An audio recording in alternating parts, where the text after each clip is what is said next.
to see what had been parked.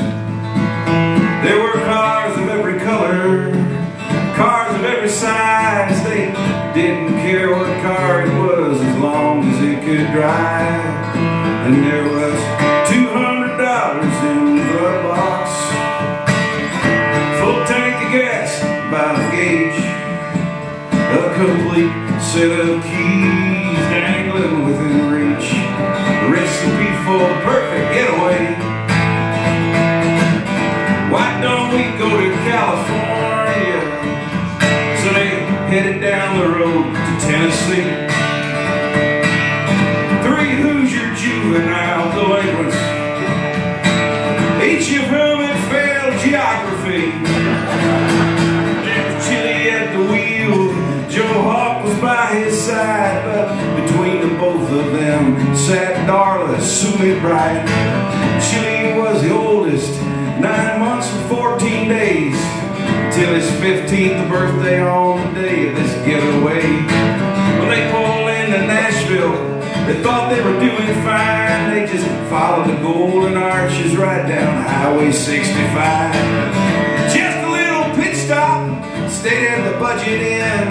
As soon as they smelled daybreak, they hit the road again.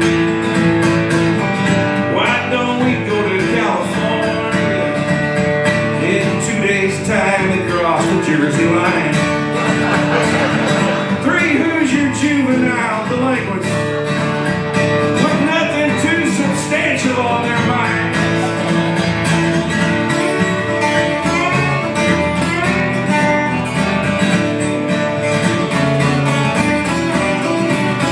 Well, Joe Hawk didn't say much. He thought he was gonna die. He discovered motion sickness somewhere back on 65. So his head was out the window maybe half the day. Chili's heart did not go out to Joe Hawk in his way. Chili was getting antsy.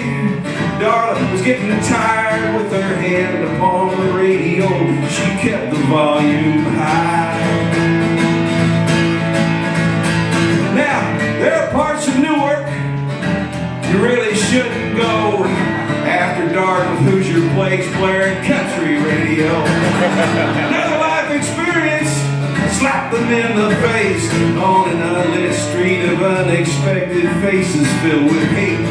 But this night they were lucky and Chili's pedal hit the floor. Joe Hawk rolled the window down, got sick again once more. And he said, I've had enough of this, I am going home.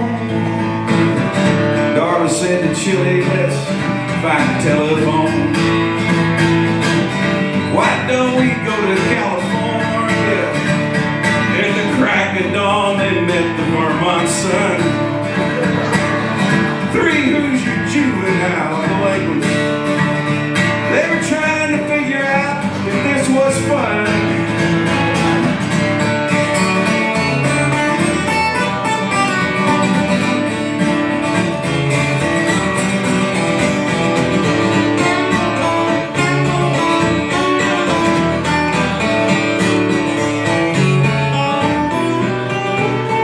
Well, Darla, she was resting, laid out in the back seat. She didn't see the highway curve when Chili fell asleep. But they awoke to bright lights flashing, Chili by her side, in the back of a state trooper car being told of their rights. Back home in Indiana, this story, it was told by Joe Hawk to his classmates of adventures on the road. Chili's teacher said to him, we're glad you're back in town, and that's really quite a story. You should try and write it down. Chili said, you think so? And she nodded. Then he paused. Gosh, maybe my life's better than I ever thought it was. And there was $200 in the glove box, full tank of gas by the gauge, a complete set of keys dangling within reach, a recipe for